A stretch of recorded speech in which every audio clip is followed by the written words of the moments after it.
Bora galera, como é que estão vocês? Tudo na paz? Graças a Deus aqui tá só o ó. Vendo um milhinho aqui assado aqui na fogueira que passou a noite queimando. Que Deus abençoe a todos vocês aí, que vocês se inscrevam aí, deixa o like.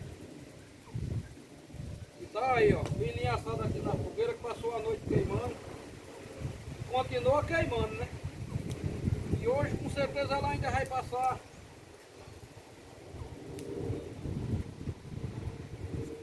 Passar até 6 horas da noite queimando aí. E é isso aí, galera. Galera, os pressores estão aí a todo vapor, aguando o capim, ó.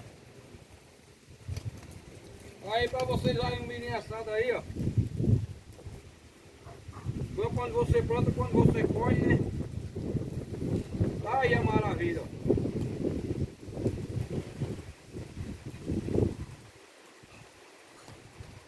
Assadinho na hora, né?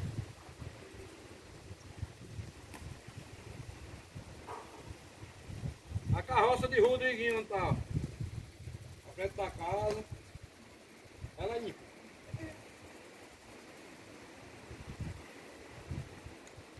E é só aí, galera. Quando vem chegando chapa na sua manga larga machador. Não é? É o milho, Chapolo? E é isso aí, Chapolo vai. Olha aqui o pé de Guará, vai passando aqui, ó. Aqui é o pé de Guará.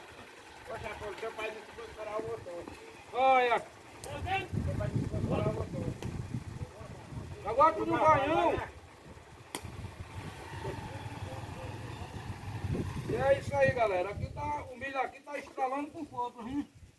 Olha o espeto aqui, ó. Feito no capricho.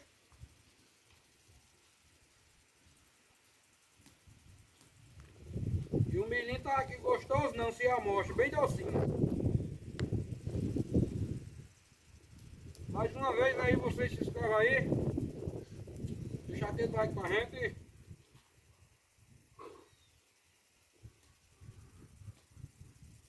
Vamos trabalhar, né? Vamos trabalhar aqui. Devagarzinho a gente vamos chegando lá.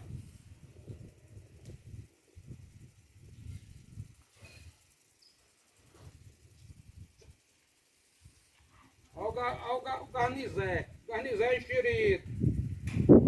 Quer mandar banca no terreiro. Mas Deus sabe que eu já tirei ele da boca de um cachorro já. O cachorro já ia com ele no zar. E é isso aí, galera. Tamo junto.